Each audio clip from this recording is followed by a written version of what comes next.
नमस्कार साथियों, आपका स्वागत है जय बजरंग इंस्टीट्यूट में। जैसा कि आधुनिक भारत की सीरीज अपने चैनल पर चल रही है, बेसिक से लेकर शुरू तक सारी की सारी चीज़ें अपन ने देखी। अपन ने यूरोपीय कंपनियों का आगमन भी देखा, उसके बाद फ्रांसीसियों का और अंग्रेज़ों के बीच जो कर्नाटक युद्ध हुए थे वह भी अपन ने देखे थे। इसके बाद अपन ने अवध देखा था, मैसूर देखा था, सिख देखे थे और आपके क्या चल रहे थे, पंजाब की तरफ अपन चल रहे थे। पंजाब भी अपन ने खत्म कर दिया था। आज अपना क्या स्टार्ट होने वाला है? आज स्टार्ट होने वाला है मराठा साम्राज्य। जैसा कि आपने थंबनेल पर भी देखा है कि मराठा साम्राज्य, तो आज मराठा साम्राज्य के बारे में हम चर्चा करेंगे। यदि वीडियो आपको पसंद आता है तो लाइक शेयर सब्सक्राइब जरूर कीजिए और वीडियो को उन बच्चों तक जरूर शेयर कीजिए जो आर्थिक स्थिति कमजोर होने के कारण पढ़ नहीं पाते हैं। यहाँ से उनको सटीक नोट्स बनाने के लिए मिलेंगे और उनका भला भी होगा। ठीक है, चलिए चलते हैं अपन मराठा साम्राज्य की तरफ।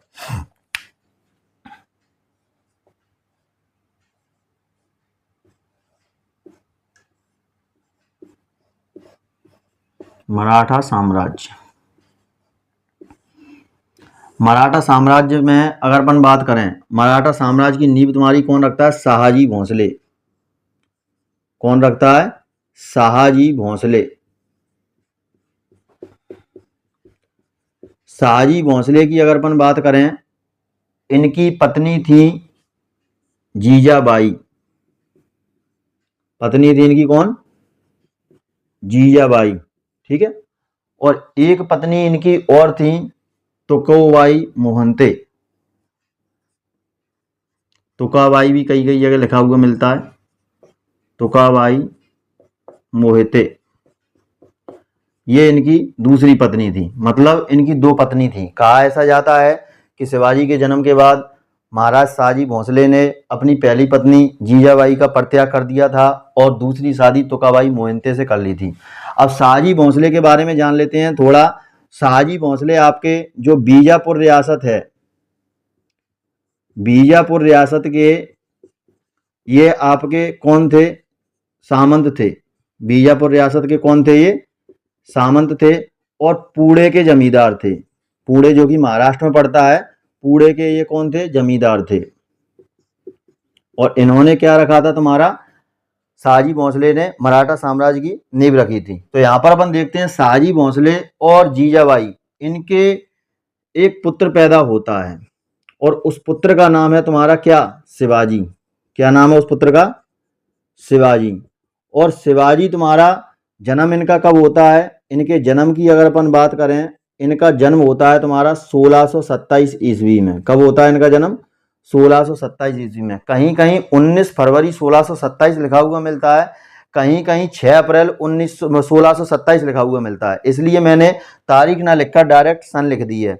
यदि आपको तारीख लिखनी है तो दोनों तारीख आप लिख सकते हैं। 19 फरवरी भी कहीं कहीं लिखा मिलेगा और कहीं कहीं आपको 6 अप्रैल भी लिखा हुआ मिलेगा, लेकिन सन एग्जैक्टली यही है 1627। अब इनका जन्म तुम्हारा कहाँ हुआ था? तो इनका जन्म पुणे में तुम्हारा हुआ था। कहाँ? शिवनेर दुर्ग में। पुणे में कहाँ हुआ था? शिवनेर दुर्ग में। और शिवनेर दुर्ग में जन्म होने के कारण ही इस दुर्ग में इनका जन्म हुआ, इसलिए शाहजी भोंसले ने इनका नाम शिवाजी रख दिया। यानी कि शिवनेर दुर्ग के कारण ही, शिवनेर दुर्ग में इनका जन्म हुआ, इसलिए इनका नाम क्या रख दिया? इन्होंने शिवाजी रख दिया। वहीं अगर अपन बात करें, शिवाजी की 13 वर्ष की उम्र में शादी हो जाती है, यानी कि 1640 ईस्वी में। कितने वर्ष में शादी हो जाती है? 1640 ईस्वी में इनकी शादी हो जाती है। और इनकी एक नहीं भाई साहब की दो दो शादियां होती हैं। जब पिताजी दो शादी कर सकते हैं तो ये दो शादी क्यों नहीं कर सकते? तो इनकी एक पत्नी है, उनका नाम है तुम्हारा साईबाई निम्बालकर। साईबाई निम्बालकर। और जो दूसरी पत्नी है उनका नाम है सोयराबाई। उनका नाम तुम्हारा क्या है? सोयराबाई। दो पत्नियां हैं इनकी, एक है तुम्हारी कौन सी? साईबाई निम्बालकर और एक है तुम्हारी सोयराबाई। साईबाई निम्बालकर से जो बच्चा पैदा होता है उसका नाम है संभाजी। और जो सोयराबाई से जो बच्चा पैदा होता है उसका नाम है तुम्हारा शिवाजी, वो राजा राम, सॉरी क्या नाम है उसका? राजा राम। इससे जो बच्चा पैदा हुआ साईबाई निम्बालकर से, उसका नाम क्या था? संभाजी। और शिवाजी और सोयराबाई की जो संतान है उसका नाम क्या है? राजा राम। अब यहाँ पर अपन देख लेते हैं, शिवाजी के तुम्हारे दो गुरु थे। एक थे इनके राजनैतिक गुरु और एक थे आध्यात्मिक गुरु। जो राजनैतिक गुरु थे उनका नाम था दादाजी कोंडदेव, और जो आध्यात्मिक गुरु थे जिनका इनके जीवन पर विशेष प्रभाव पड़ा उनका नाम था रामदास। तो इनके गुरु कितने हैं? 2 गुरु हैं। राजनैतिक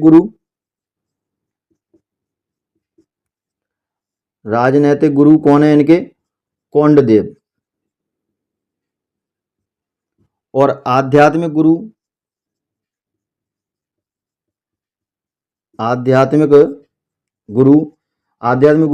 कौन है? ये रामदास। शादी इनकी कब होती है? 1640 में, 13 वर्ष की आयु में। अब 16 वर्ष की आयु में पूर्ण स्वराज की भावना जागृत होती है, क्योंकि इस समय मुगलों का भी काफी संघर्ष चल रहा था। तो इन्होंने कहा कि हम अपना खुद स्वतंत्र राज्य क्यों ना स्थापित करते हैं, क्योंकि अभी तक मराठा साम्राज्य वास्तविक शक्ति के रूप में नहीं उभरा था। सिर्फ यहाँ पर नींव डल चुकी थी कि मराठा साम्राज्य में शाही भोंसले हैं, उनके बाद आपके जो शिवाजी आते हैं और फिर यहीं से तुम्हारी स्थापना हो जाती है तरीके से। तो यहाँ पर अपन बात कर लेते हैं, शिवाजी जो इनके पिता रहते हैं बीजापुर रियासत के सामंत रहते हैं। जैसे ही इनकी शादी हो जाती है 3 साल बाद, यानी कि 1643 में। शादी इनकी कब हुई? 1640 में। शादी इनकी कब होती है तुम्हारी? 1640 में। 3 साल बाद स्वराज की भावना जागृत होती है 1643 में।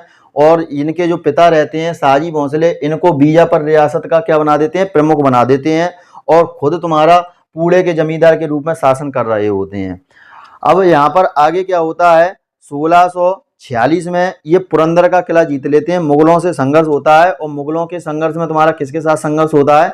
जो आमेर के राजा हैं तुम्हारे कछवा वंश के जयसिंह, उनके साथ संघर्ष होता है, और 1646 में पुरंदर का किला जीत लेते हैं। बाद में हम देखते हैं आगे चलकर इनके साथ में क्या होता है कि इन्होंने तुम्हारा और कई किले जीते थे 1646 में, जैसे कि तोरण का किला है, रायपुर का दुर्ग है, कोंकण दुर्ग है।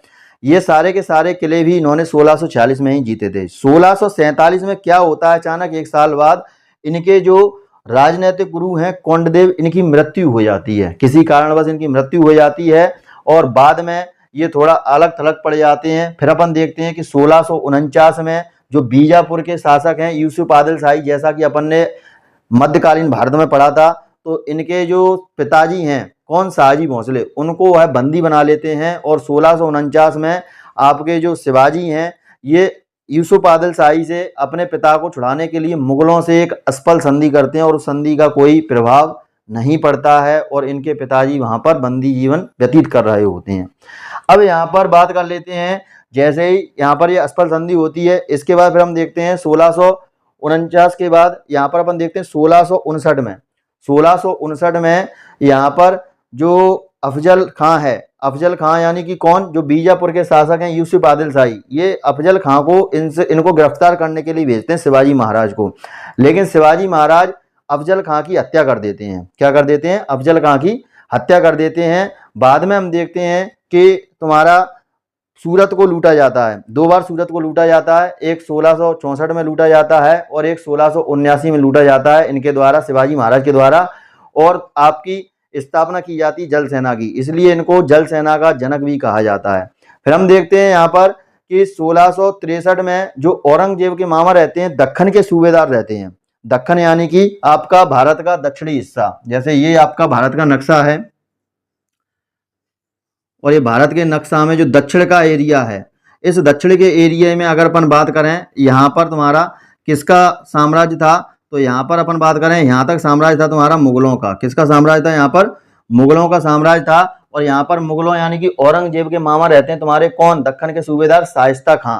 शाइस्ता खां 1663 में इनसे युद्ध करने के लिए जाते हैं और उनको भी ये पराजित कर देते हैं। बाद में हम देखते हैं कि 1665 में 11 जून 1665 को शिवाजी महाराज का पुनः जयपुर के जो आमेर के शासक रहते हैं कौन? जयसिंह, इनके साथ पुनः युद्ध होता है पुरंदर के किले को लेकर, और पुरंदर की संधि होती है 11 जून 1665 में। शिवाजी से वापस से पुरंदर का किला ले लिया जाता है। इस संधि के तहत शिवाजी महाराज के साथ में क्या होता है? 35 कमाऊ किले में से 23 किले शिवाजी महाराज को औरंगजेब को देने पड़ते हैं। साथ ही अपना जो 8 वर्षीय बालक है संभाजी, जिसे प्यार से छावा बोलते हैं, और इसको मुगल सेना में भेजना पड़ता है। ये इनके लिए बहुत ही दुख दर्द भरी कथा थी, व्यथा थी कि मात्र 8 वर्ष की उम्र में इन्होंने अपने बालक को मुगल सेना में भेजना पड़ रहा है। पुत्र वियोग के कारण ये इतने विवश हो जाते हैं कि उनसे 1666 में, मई 1666 में अपने पुत्र से मिलने के लिए दिल्ली जाते हैं। और दिल्ली में जाते हैं, यहाँ पर सॉरी आगरा में जब ये जाते हैं तो आगरा में 2 सभाएं चल रही होती हैं। जैसा कि अकबर के समय में अपन ने देखा था कि अकबर द्वारा 2 सभाएं बनाई गई थी, एक दीवाने आम और एक दीवाने खास। दीवाने आम सभा में क्या हुआ करता था कि आम नागरिकों के लिए यह सभा हुआ करती थी जिसमें आम नागरिक बैठाए जाते थे, जबकि दीवाने खास सभा में जो राजा महाराजा थे उनको बैठाया जाता था। यहाँ पर दीवाने आम सभा में शिवाजी महाराज को बैठाया गया, क्योंकि वह अपने पुत्र के वियोग के कारण उनसे मिलने गए थे और इनकी सुनवाई नहीं होती है। भीड़ में सबसे पीछे जाकर इनको बैठा दिया जाता है और इस भीड़ में गुस्से में शिवाजी महाराज औरंगजेब को बुरा भला कह देते हैं। औरंगजेब इसी ताक में था कि कैसे भी शिवाजी को बंदी बनाया जाए, कोई है ऐसा कृत्य करे जिससे इसको बंदी बना लिया जाए। और शिवाजी महाराज को औरंगजेब द्वारा 1666 में बुरा भला कहने पर इनको बंदी बना लिया जाता है।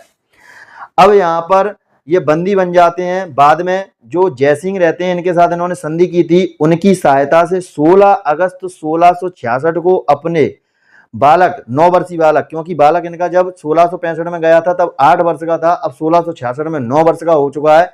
अपने बालक के साथ, संभाजी के साथ जयसिंह की सहायता से जेल से फरार हो जाते हैं, बंदी खाने से भाग निकलते हैं। जैसे ये भाग निकलते हैं, सबसे पहले है बीजापुर के शासक पर, यूसुफ आदिल शाही पर धावा बोलते हैं और वहां पर उनसे क्या करते हैं, तुम्हारा पनहाला दुर्ग छीन लेते हैं 1672 ईस्वी में। कौन सा दुर्ग छीन लेते हैं? पनहाला दुर्ग छीन लेते हैं। और बाद में हम देखते हैं कि 1674 में जो इन्होंने रायगढ़ दुर्ग जीता था, रायगढ़ इन्होंने अपनी राजधानी बनाई थी 1656 में। 1654 में रायगढ़ पर इन्होंने अधिकार किया, 1656 में इन्होंने रायगढ़ की राजधानी बनाई थी। उसी राजधानी में रायगढ़ के किले में ये तुम्हारा काशी के पंडित गंगाराव भट्ट द्वारा क्या करवाते हैं, अपना राज्याभिषेक कराते हैं। साथ ही इन पंडित के द्वारा, जो काशी के गंगाराव पंडित हैं, इनके द्वारा, गंगाराम पंडित के द्वारा इनको उपाधि दी जाती, कौन सी? छत्रपति और गौ प्रतिपालक की उपाधि दी जाती है।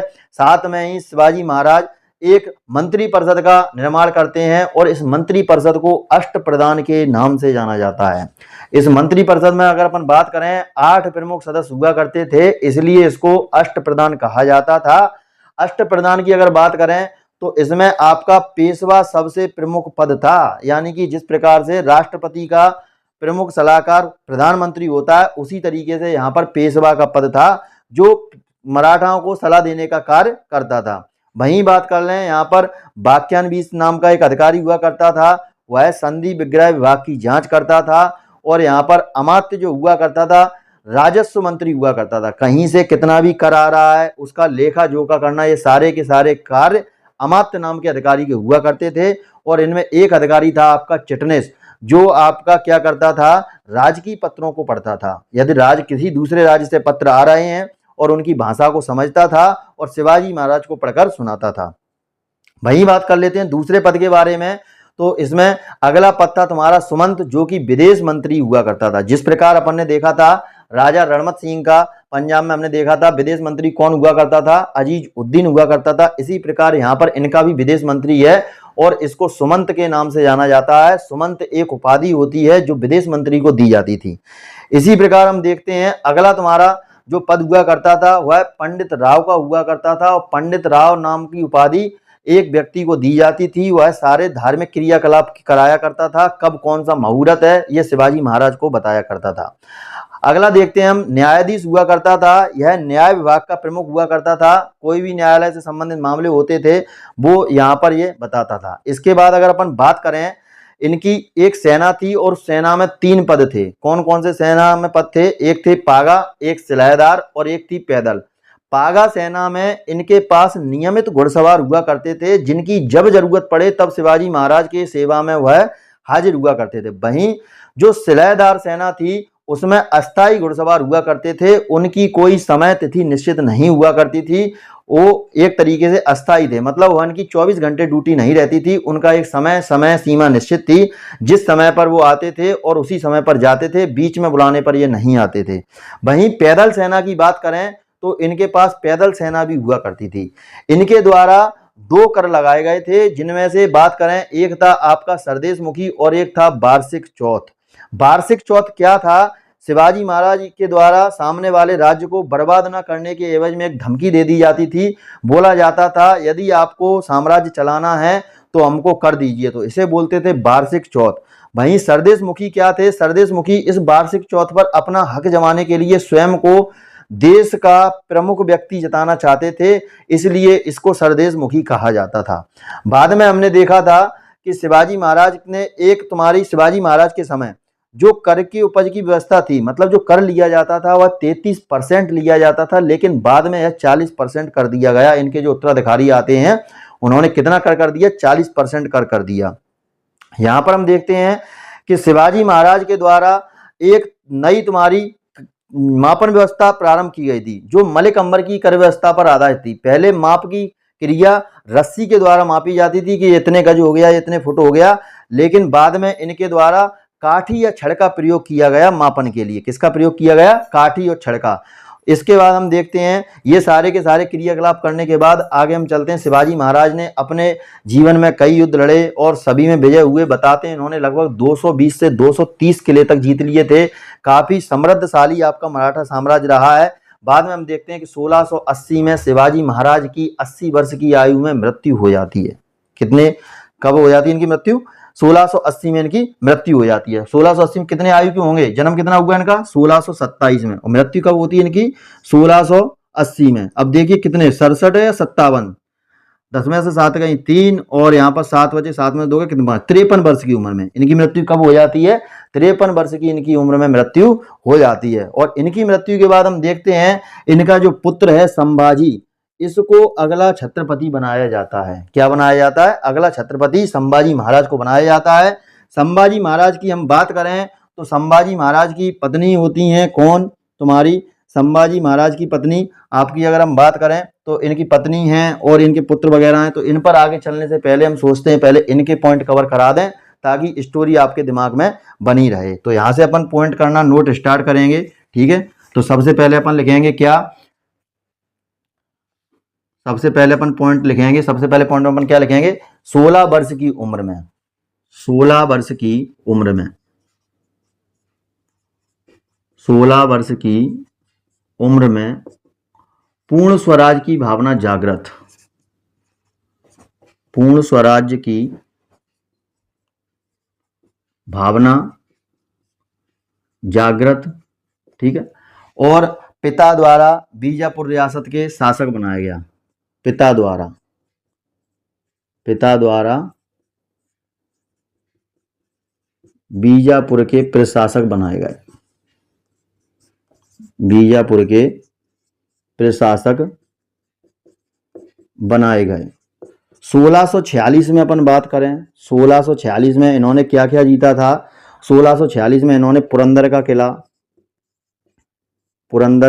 किला, ठीक है, दूसरा तोरण का किला, तीसरा कोंकण दुर्ग, ठीक है, अगला रायपुर दुर्ग, ये इन्होंने 1646 में जीत लिए थे।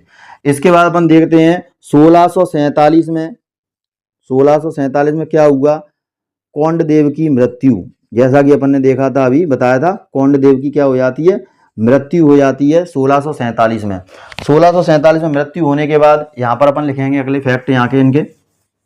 1647 में इनकी मृत्यु हो जाती है और मृत्यु के बाद हम देखते हैं आगे चलकर ठीक 2 साल बाद 1649 में बीजापुर के शासक आदिल शाह से, बीजापुर के शासक आदिल शाह से पिता को छुड़ाने के लिए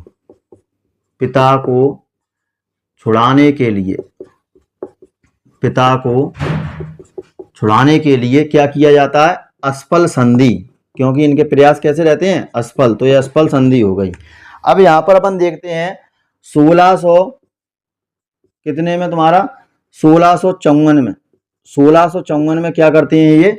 रायगढ़ दुर्ग को जीत लेते हैं। रायगढ़ पर क्या कर लेते हैं?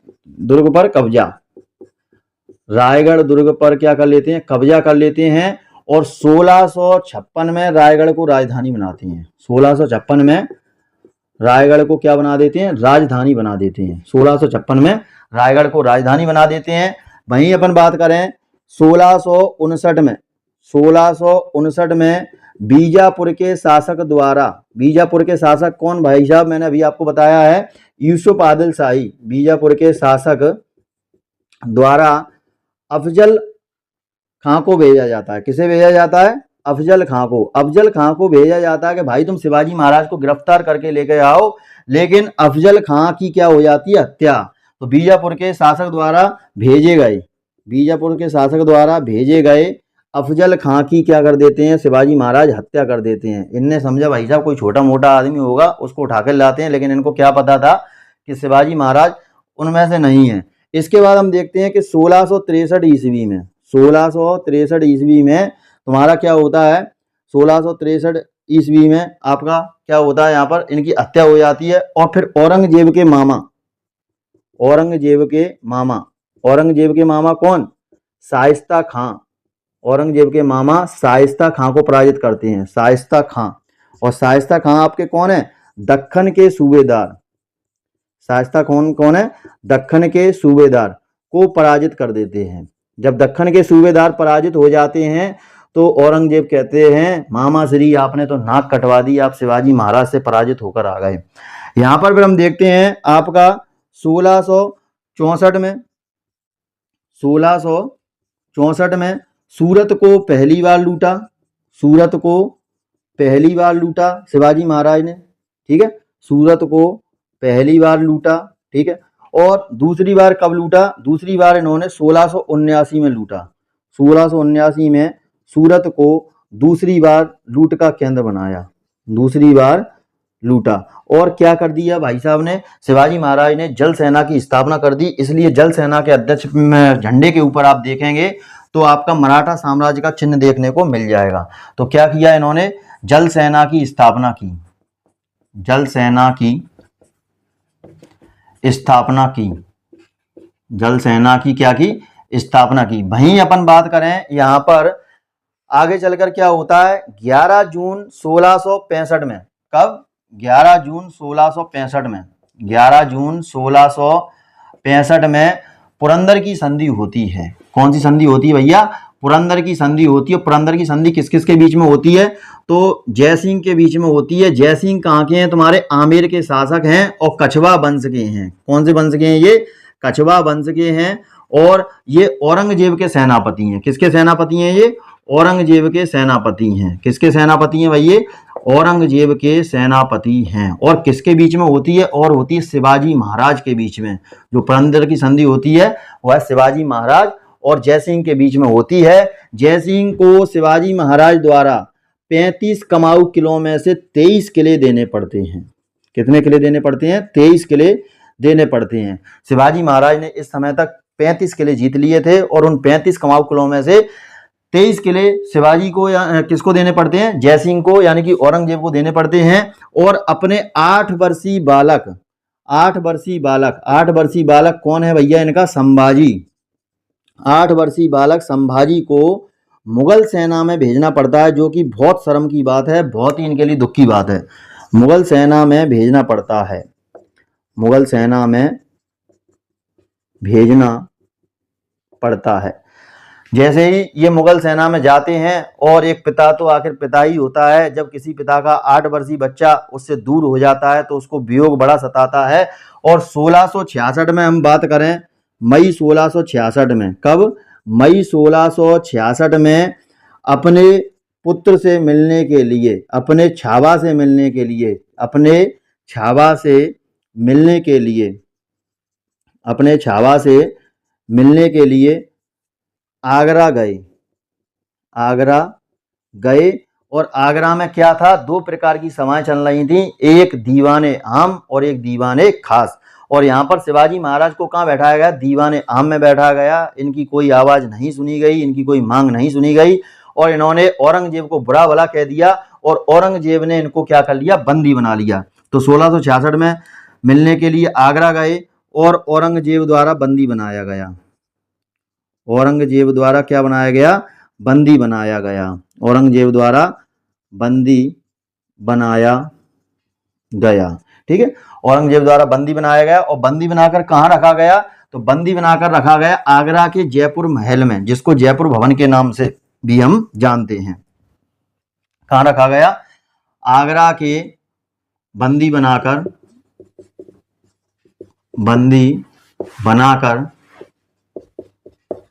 आगरा के जयपुर महल, कहाँ रखा गया, आगरा के जयपुर महल या जयपुर भवन में रखा गया। अब यहां पर हम देखते हैं कि 16 अगस्त 1666 को बंदी खाने से अपने पुत्र के साथ फरार हो जाते हैं, अपने पुत्र के साथ क्या हो जाते हैं, फरार हो जाते हैं। और इनकी सहायता किसने की थी, जय सिंह ने की थी। जय सिंह को दया आ गई थी, भाई तुम्हारा छाबा भी छोटा है, मुगल सेना की ये मार नहीं झेल पाएगा, औरंगजेब बहुत क्रूर है, आप इसको ले जाइए।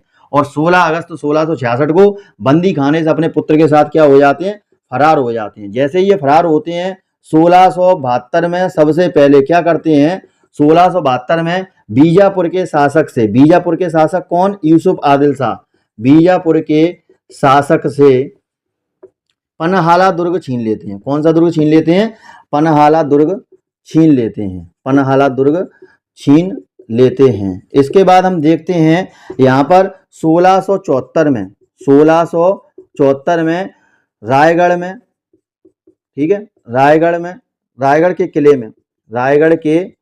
किले में काशी के एक पंडित हैं, काशी के पंडित कौन है, गंगाराम भट्ट, काशी के पंडित गंगाराम भट्ट द्वारा अपना राज्याभिषेक कराते हैं। या अपन यूं कहें कि राज्याभिषेक के समय गंगाराम भट्ट भी वहां पर थे। तो गंगाराम भट्ट द्वारा राज्याभिषेक कराते हैं। क्या कराते हैं, राज्याभिषेक कराते हैं। और तुम्हारा क्या होता है, गंगाराम भट्ट द्वारा इनको छत्रपति, गौ प्रतिपालक की क्या दी जाती है, उपाधि दी जाती है। इनको क्या दी जाती है, उपाधि दी जाती है। किसके द्वारा दी जाती है, गंगाराम भट्ट के द्वारा उपाधि दी जाती है। अब जैसे ही इनका राज्याभिषेक हो गया तो यहाँ पर हम देखेंगे इन्होंने राज्याभिषेक होने के बाद अपना क्या किया, इन्होंने अपनी एक मंत्री परिषद बनाई। शिवाजी महाराज ने, क्या कहेंगे अपन, शिवाजी महाराज ने क्या किया, शिवाजी ने एक मंत्री परिषद बनाई, एक मंत्री परिषद बनाई, एक मंत्री परिषद बनाई। और इस मंत्री परिषद को अष्टप्रधान के नाम से जाना गया। किस नाम से जाना गया, अष्टप्रधान के नाम से जाना गया। वहीं अगर हम बात करें कि अष्ट दिग्गज क्या है, तो कृष्णदेवराय के दरबार में अगर आपने देखा होगा, उनके यहाँ 8 कवि रहते थे, उनको अष्ट दिग्गज कहा जाता है। और इनके दरबार में जो मंत्री रहते हैं उनको क्या कहा जाता है, अष्टप्रधान कहा जाता है। तो अष्टप्रधान में तुम्हारे देखिए कौन कौन थे। सबसे पहले अगर अपन बात कर लें, यहाँ पर तुम्हारा कौन था, सरिये नौबत था, सरिये नौबत हुआ करता था। दूसरा अपन बात कर लें कौन हुआ करता था, पेशवा। पहले नंबर पर हम देखेंगे कौन, पेशवा, ये दूसरे नंबर पर कर लो। पहले नंबर पर कौन था तुम्हारा, पेशवा, ठीक है। दूसरे नंबर पर सरिये नौबत। तीसरे नंबर पर हम बात करें अमात्य हुआ करता था। चौथे नंबर पर अगर हम बात करें वाक्यान 20 हुआ करता था, वाक्यान 20 हुआ करता था। पांचवें नंबर पर अगर हम बात करें तो सुमंत हुआ करता था। छठवें नंबर पर अपन बात करें पंडित राव हुआ करते थे। सातवें नंबर पर अपन बात करें तुम्हारा चिटनेस हुआ करता था। और आठवें नंबर पर अगर अपन बात करें न्यायाधीश हुआ करते थे। कौन हुआ करते थे, न्यायाधीश हुआ करते थे। अब यहाँ पर अपन बात कर लेते हैं तुम्हारा जो पेशवा हुआ करता था, एक तरह के प्रधानमंत्री के रूप में कार्य करता था, प्रमुख हुआ करता था। सरिये नौबत तुम्हारा कौन हुआ करता था, सेनापति हुआ करता था, जो सेना का सेनापति हुआ करता था। अमात्य तुम्हारा क्या था, राजस्व मंत्री था और सभी प्रकार के ये राजस्व एकत्रित करता था। किस प्रकार का कर लगना है, जाना है, उसकी सारी की सारी जानकारी इसके पास हुआ करती थी। और जो वाक्यान्वीस हुआ करते थे ये तुम्हारे संधि विग्रह के अधिकारी हुआ करते थे कि किस व्यक्ति से, किस राजा से संधि करना है, नहीं करना है। यहाँ पर सुमंत की बात करें तो ये विदेश मंत्री हुआ करता था। कौन हुआ करता था, विदेश मंत्री हुआ करता था। वहीं अगर अपन बात करें पंडित राव तो ये धार्मिक कार्य कराने वाले थे। क्या कराने वाले थे, धार्मिक कार्यों को संपन्न कराने वाले व्यक्ति थे। मुहूर्त वगैरह देखते थे कि कौन सा मुहूर्त अच्छा है, कौन सा मुहूर्त खराब है। चिटनिस की बात करें तो राजकीय पत्रों को पढ़ने वाला था। कई बार राजकीय पत्र अगर हम बात करें तो भाषा में, दूसरी भाषा में आते थे, दूसरे देश से आते थे, तो उनको ये भाषा को समझकर पढ़ता था और शिवाजी महाराज को सुनाता था। न्यायाधीश, जैसा कि नाम से ही पता है, न्याय विभाग के प्रमुख हुआ करते थे। क्या हुआ करते थे ये? न्याय विभाग के प्रमुख हुआ करते थे। वहीं बात कर लेते हैं, इनकी सेना हुआ करती थी, और उस सेना में अगर हम बात करें तो इनकी सेना में तुम्हारे 3 तरह की सेना थी। कितने तरह की सेना थी? ये तो हो गई इनकी क्या, मंत्रिपरिषद। अब हम देख लेते हैं सेना। सेना इनकी, जैसा कि मैंने आपको बताया था, 3 प्रकार की सेना थी। एक थी आपकी पागा, दूसरी थी सिलहदार, दूसरी कौन सी थी? सिलहदार। और तीसरी सेना की अगर अपन बात करें, तीसरी सेना थी आपकी पैदल। तो पागा में अगर हम बात करें, इसमें नियमित घुड़सवार हुआ करते थे। कैसे घुड़सवार हुआ करते थे? नियमित घुड़सवार हुआ करते थे, जो 24 घंटे शिवाजी महाराज की सेना में तत्पर रहा करते थे। जब भी शिवाजी महाराज को जरूरत पड़ती, इनको बुला लिया करते थे। और ये कैसे रहते थे? तुम्हारे अस्थायी घुड़सवार थे। कैसे थे तुम्हारे ये? अस्थायी घुड़सवार थे। और पैदल में तुम्हारी पैदल सेना हुआ करती थी। कैसी सेना हुआ करती थी? पैदल सेना हुआ करती थी। वहीं अगर अपन बात कर लेते हैं, यहाँ पर कर देख लेते हैं, इनके द्वारा कर कौन कौन से लगाए गए थे। तो 2 कर थे, एक था वार्षिक चौथ, एक कौन सा था? वार्षिक चौथ। और दूसरा कर तुम्हारा कौन सा था? सरदेश मुखी। दूसरा कर कौन सा था? सरदेश मुखी। जैसा कि मैंने आपको वार्षिक चौथ के बारे में बताया, ये क्या हुआ करती थी कि किसी साम्राज्य को बर्बाद करने के लिए धमकी दी जाती थी शिवाजी महाराज द्वारा। बोलते थे कि यदि आपको अपने साम्राज्य को बर्बाद होने से बचाना है तो आपको हमको कर देना पड़ेगा। और सरदेश मुखी के तहत क्या था? ये अपने आप को देश का प्रमुख प्रभुत्व स्थापित करना चाहते थे। बोलते थे कि सिर्फ वार्षिक चौथ पर हमारा ही हक है। वहीं बात करें इनके समय में, इनके समय में कर कितना लिया जाता था? इनके समय में कर उपज का कितना था? 33% था, जो बाद में कितना कर दिया गया? जो बाद में आपका 40% कर दिया गया। कितना कर दिया गया? बाद में 40% कर दिया गया। वहीं हम देखते हैं इनकी जो मापन व्यवस्था थी, मापन व्यवस्था किस पर आधारित थी? तो मापन व्यवस्था मलिक अंबर की कर व्यवस्था पर आधारित थी। किस पर आधारित थी? मलिक अंबर की कर व्यवस्था पर आधारित थी। मलिक अंबर की कर व्यवस्था पर आधारित थी। मलिक अंबर की कर व्यवस्था मतलब रस्सी की जगह इन्होंने किस पर माना? काठी या छड़ के द्वारा। इनका मानना था काठी या छड़ के द्वारा किसी चीज को मापा जाना चाहिए, रस्सी के द्वारा माप को स्वीकार नहीं करेंगे। फिर हम देखते हैं शिवाजी महाराज का आगे चलकर क्या होता है यहाँ पर, कि इनकी 1680 में मृत्यु हो जाती है। शिवाजी महाराज की क्या हो जाती है? 1680 में इनकी मृत्यु हो जाती है। 1680 में मृत्यु, 1680 में क्या हो जाती है? मृत्यु हो जाती है। और अगले छत्रपति कौन बनते हैं? संभाजी महाराज बनते हैं। अगले छत्रपति कौन बनते हैं? संभाजी महाराज। कब से कब तक बनेंगे ये? 1680 से लेके 1689 तक ये संभाजी महाराज बनते हैं। इनकी पत्नी की अगर अपन बात करें, इनकी पत्नी तुम्हारी कौन है? यशुबाई हैं। इनकी पत्नी कौन है तुम्हारी? यशुबाई इनकी पत्नी है। वहीं अगर अपन बात करें इनका पालन पोषण किसने किया था, तो इनका पालन पोषण किया था इनकी दादी ने। और दादी कौन थी? जीजाबाई। दादी कौन थी? जीजाबाई। जीजाबाई द्वारा संभाजी महाराज का पालन पोषण किया गया था। और ये छावा शिवाजी महाराज से भी काफी शक्तिशाली था। कैसा था? शिवाजी महाराज से भी शक्तिशाली था। और इनकी अगर हम बात करें, इनकी जो पुत्र हैं, पुत्र कौन है इनके? पुत्र हैं साहू जी। पुत्र कौन है? साहू जी। वहीं अगर अपन बात करें इनके गुरु इनके कौन है? तो गुरु इनके उज्जैन के रहने वाले हैं, संस्कृत के महान विद्वान हैं, और उनका नाम है कवि कलश। क्या नाम है इनका? कवि कलश इनका गुरु का नाम है। और यहाँ पर हम देखते हैं इन्होंने अपने जीवन में 100 से अधिक युद्ध लड़े। कितने युद्ध लड़े? इन 9 सालों में संभाजी महाराज ने 100 से अधिक युद्ध लड़े, और सभी युद्धों में ये क्या हुए? विजयी हुए। 100 से अधिक युद्ध लड़े और सभी में क्या हुए? ये विजयी हुए। बाद में हम देखते हैं कि 1680 ईस्वी 1689 ईस्वी में मुगल सूबेदार जो औरंगजेब द्वारा भेजा गया था, मुगल सूबेदार कौन? मुखर्रब खां। मुगल सूबेदार मुखर्रब खां द्वारा संभाजी महाराज और कवि कलश दोनों को एक साथ गिरफ्तार किया जाता है और इनकी हत्या कर दी जाती है। मुखर्रब खां द्वारा संभाजी महाराज, संभाजी और गुरु कवि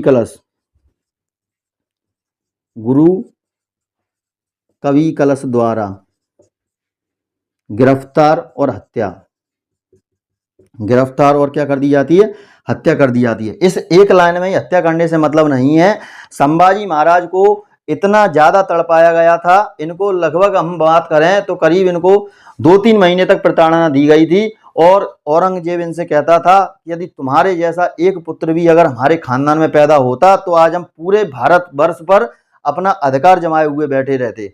इन्होंने कहा, औरंगजेब ने संभाजी महाराज से, कि यदि तुम इस्लाम धर्म स्वीकार कर लेते हो तो मैं तुमको छोड़ दूंगा। तब संभाजी महाराज कहते हैं इतनी वेदना सहने के बाद भी कि तुम मराठा धर्म अपना लो या तुम अपना धर्म चेंज भी मत करो, तुम हमारे साथ शामिल हो जाओ और हम आपको छोड़ देंगे। जब यहाँ पर औरंगजेब को गुस्सा आता है तो औरंगजेब अपने मंत्रियों द्वारा गरम गरम सलाखें इसके आंखों में घुसेड़वा देता है। और जब सलाखें इसकी आंखों में घुस रही होती हैं संभाजी महाराज के में, तब जो सलाखें लेकर आता है वो भी ये कहता है, संभाजी तुम किस मिट्टी के बने हुए हो कि तुम्हारे आंखों के सामने गरम सलाखें हैं फिर भी तुम झुक नहीं रहे हो। फिर बाद में इनकी बेटी आती है औरंगजेब की, और औरंगजेब की बेटी भी इनसे बोलती है कि तुम इस्लाम धर्म अपना लो, लेकिन ये स्पष्ट रूप से मना कर देते हैं। और अंत में हम देखते हैं कि औरंगजेब के द्वारा इनके सेनापतियों को भेजकर संभाजी महाराज की जीभ हलक से बाहर निकाल ली जाती है और संभाजी महाराज के नाखून वगैरह निकाल लिए जाते हैं, उनके जख्मों पर तुम्हारा नमक भी लगाया जाता है और अंत में जीभ निकालने के बाद संभाजी महाराज की दर्दनाक मृत्यु हो जाती है। कहा जाता है कि ये वो शेर है मराठा साम्राज्य का जो कभी झुका नहीं और इसने लोगों को भी झुका दिया, यानी कि लोगों कौन, औरंगजेब तक को भी इन्होंने अपने सामने मजबूर कर दिया कि यदि वीर हो तो कैसा हो, संभाजी महाराज जैसा हो। अगला हम देखते हैं संभाजी महाराज की मृत्यु के बाद। संभाजी महाराज की मृत्यु के बाद इनका जो पुत्र रहता है साहू जी, बेचारा 8 वर्षीय पुत्र है और इस 8 वर्षीय पुत्र को औरंगजेब अपने साथ ले जाता है। इतना क्रूर व्यक्ति था औरंगजेब, जिसको जिंदा पीर के नाम से जाना जाता था। इसने साहू जी को बंदी बना लिया, साहू जी को बंदी बना लिया। साहू जी को बंदी बनाने के बाद यहाँ पर हम देखते हैं अगले छत्रपति कौन बनेंगे। तो जैसा कि हमने देखा था कि शिवाजी महाराज के 2 संतानें थीं, दूसरी संतान कौन थी, राजा राम। तो अगले छत्रपति अपने कौन बनेंगे, राजा राम बनेंगे। उनको हम देख लेते हैं जरा। यहाँ पर अगले छत्रपति आपके कौन बनेंगे, राजा राम। राजा राम कब से कब तक बनते हैं, तो राजा राम की अगर हम बात करें ये बनेंगे आपके 1689 से लेके 1700 तक।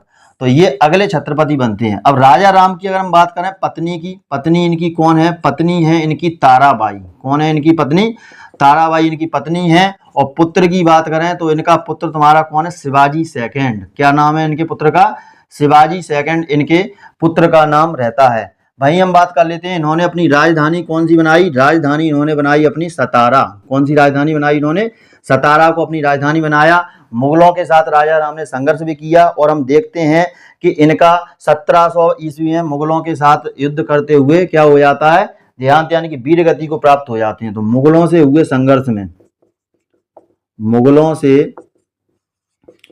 हुए संघर्ष में क्या होता है, 2 मार्च 1700 में, 2 मार्च 1717 में मृत्यु इनकी हो जाती है। भाई हम बात कर लेते हैं जैसे ही इनकी मृत्यु हो जाती है फिर जो शासन की बागडोर है, ये अभी शिवाजी जो सेकंड है ये बेचारे 4 वर्ष के हैं। कितने वर्ष के हैं ये, अभी 4 वर्ष के हैं। अब शासन की बागडोर माता के हाथ में आ जाती है और माता तुम्हारी क्या करती हैं, अल्प आयु में शिवाजी का राज्याभिषेक कर देती हैं सतारा से। कहाँ से कर देती हैं, सतारा से। तो शिवाजी सेकंड यहाँ पर अब बैठेंगे, शिवाजी सेकंड यहाँ पर कब से कब तक बैठेंगे, तो ये बैठेंगे आपके 1700 से लेके 1708 तक। कब तक बैठेंगे, 1700 से लेके 1708 तक ये बैठने वाले हैं। शासन की बागडोर किसके हाथ में, ताराबाई के हाथ में है। इसलिए ताराबाई को मराठाओं की संरक्षिका भी कहा जाता है। क्यों कहा जाता है, क्योंकि इन्होंने अपने 4 वर्षीय बालक शिवाजी सेकंड को अल्पायु में गद्दी पर बैठाया और इन्होंने सारे के सारे कार्य खुद किए। तो यहाँ पर मन क्या कहते हैं, ताराबाई, ताराबाई के हाथों में शासन की बागडोर, ताराबाई के हाथों में शासन की बागडोर, ठीक है। इसलिए इनको क्या कहा जाता है, मराठाओं की संरक्षिका कहा जाता है। अब यहाँ पर हम देखते हैं कि औरंगजेब की मृत्यु के बाद बहादुर शाह जफर आ जाते हैं और बहादुर शाह जफर तुम्हारा मराठाओं से इनके मधुर संबंध हो जाते हैं। कारण क्या था कि बहादुर शाह जफर ने जब देखा कि साहू जी काफ़ी दिनों से जेल में कैद हैं तो उन्होंने साहू जी को रिहा कर दिया। इन्होंने क्या कहा कि आपके पिता ने हमारे साथ क्या किया, उससे हमको कुछ नहीं लेना देना। हमारे पिता ने आपके साथ क्या किया उस सबको भूल जाओ और आज से हम अपनी एक नई दोस्ती की मिसाल कायम करते हैं। और यहाँ पर हम देखते हैं कि इसी वजह से मराठाओं के संबंध किससे थे, मधुर बहादुर शाह से, यानी मुगलों से संबंध मधुर इनके हो जाते हैं और साहू जी को छोड़ देते हैं। अब जैसे ही साहू जी छूटकर आते हैं तो यहाँ पर आप देखिए साहू जी छूटकर आते हैं तो यहाँ पर हम बात करें देखो बेचारे साहू जी कितने वर्ष की उम्र में गए थे, 8 वर्ष की उम्र में गए थे। कितने वर्ष की उम्र में गए, 8 वर्ष की उम्र में गए। और कब गए थे तुम्हारे 8 वर्ष की उम्र में, 1689 में। कब गए थे तुम्हारे 1689 में। और लौट के कब आ रहे हैं तुम्हारे 1707 में। कब आ रहे हैं लौट के 1707 में। और 1689 में ये गए। अब यहाँ से आपने गाली 17 में से 9 गई 8 और यहाँ पर कितने 9 में से 8 गई 1, यानी कि लगभग 18 साल की उम्र में साहू जी आपके बाहर आ जाते हैं। और यहाँ पर इनके साथ बोलते हैं ताराबाई से कि इस गद्दी पर, इस साम्राज्य पर वास्तविकता का अधिकार मेरा है, क्योंकि मैं जेल में रहा, ये तो छोटा है मेरे से, तो ये गद्दी पर बैठेगा ही क्यों। लेकिन यहाँ पर ताराबाई नहीं मानती हैं और इन दोनों के बीच में 1708 में पालखेड़ा का युद्ध होता है। कौन सा युद्ध होता है, पालखेड़ा का युद्ध होता है। और पालखेड़ा के युद्ध में हम बात करें तो ताराबाई आपकी पराजित हो जाती हैं और इनको यहाँ से कूच करना पड़ता है। कहाँ पहुंच जाती हैं, कोल्हापुर पहुंच जाती हैं अपने बेटे शिवाजी द्वितीय को लेकर। कहाँ पहुंच जाती हैं, कोल्हापुर पहुंच जाती हैं। और यहाँ पर हम देखते हैं कि अगले शासक के रूप में साहू जी आ जाते हैं और 22 जनवरी 1708 ईस्वी में साहू जी सतारा से अपना राज्याभिषेक कराते हैं और 3 बार इनके अंडर में पेशवा बनते हैं। पहले पेशवा की अगर अपन बात करें तो कौन से हो जाते हैं आपके, बालाजी विश्वनाथ आते हैं 1713 में और 1720 में इनकी मृत्यु हो जाती है। बाद में हम देखते हैं कि 1720 में बाजीराव प्रथम को पेशवा बनाया जाता है। और बाजीराव प्रथम की अगर अपन बात करें तो इनका प्रेम प्रसंग छत्रसाल की पुत्री मस्तानी के साथ चल रहा होता है और मस्तानी से प्रभावित होकर जब ये बाद में जाते हैं तो मोहम्मद शाह रंगीला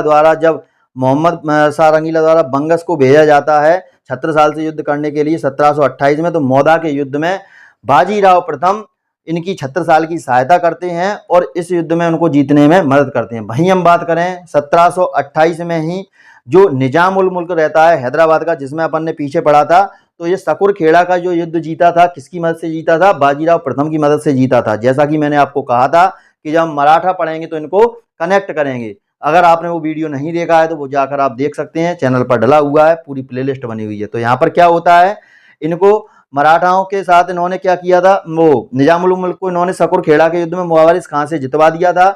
बदले में निजाम उल मुल्क ने इनको पैसे नहीं दिए थे और इसी वजह से सकरखेड़ा का युद्ध होता है। बाद में हम देखते हैं कि मुंगी सिबगांव की संधि होती है, किसके साथ में, निजाम के साथ में और बाजीराव प्रथम के साथ में। बाद में हम देखते हैं कि 1740 में बाजीराव प्रथम भी चले जाते हैं, इनकी भी मृत्यु हो जाती है। फिर अगले जो बनते हैं वह बनते हैं बालाजी विश्वनाथ। और बालाजी विश्वनाथ की अगर हम बात करें तो यहाँ पर बालाजी विश्वनाथ की जो कौन है तुम्हारे, शिवाजी द्वितीय, इनके साथ 1750 में संगोला की संधि होती है और यहीं से फिर पेशवाई शुरू हो जाती है। मराठाओं के सारे अधिकार अब पेशवाओं के हाथों में आ चुके हैं और यहीं से तुम्हारे फिर पेशवा चलेंगे। तो पेशवाओं को हम पढ़ेंगे डिटेल में अगले वीडियो में। पहले हम इसके जो बचे हुए पॉइंट हैं उनको कवर कर लेते हैं। तो यहां पर क्या होता है, 1708 में पालखेड़ा का युद्ध, पालखेड़ा युद्ध किस किस के बीच में होता है, ताराबाई और बरसेज में कौन है, साहू जी। तो यहां पर साहू जी जीत जाते हैं, ये हार जाती हैं और ये कहां पहुंच जाती हैं, कोल्हापुर। ध्यान रखना आगे जब हम पेशवा पढ़ेंगे तब ये पॉइंट कनेक्ट होगा, इसलिए मैं आपको बता रहा हूं कहां पहुंचती है, कोल्हापुर। कोल्हापुर में तुम्हारा शासन कौन करेगा, शिवाजी द्वितीय। ठीक है, कोल्हापुर में अपने पुत्र शिवाजी द्वितीय को लेकर ये पहुंच जाती हैं। बाद में हम देखते हैं कि 22 जनवरी 1708 में तुम्हारा क्या होता है, साहू जी का राज्याभिषेक। साहू जी का राज्याभिषेक कहां से होता है, सतारा से। कहां से होता है, सतारा से होता है। अब देख लेते हैं ये पेशवा अपना पहला किसको बनाते हैं, पेशवा ये बनाते हैं बालाजी विश्वनाथ को। बालाजी विश्वनाथ को कब बनाते हैं, 1713 में। 1720 में इनकी मृत्यु हो जाती है। अगले पेशवा बनते हैं बाजीराव प्रथम। कौन बनते हैं? बाजीराव प्रथम अगले पेशवा बनते हैं। कब बनते हैं? 1720 में। इनकी मृत्यु कब होती है? 1740 में। अगले पेशवा तुम्हारे कौन बनते हैं? बालाजी। अगले लास्ट में तुम्हारे बनते हैं कौन से? बालाजी बाजीराव। बालाजी बाजीराव। बालाजी बाजीराव अगले पेशवा बनते हैं।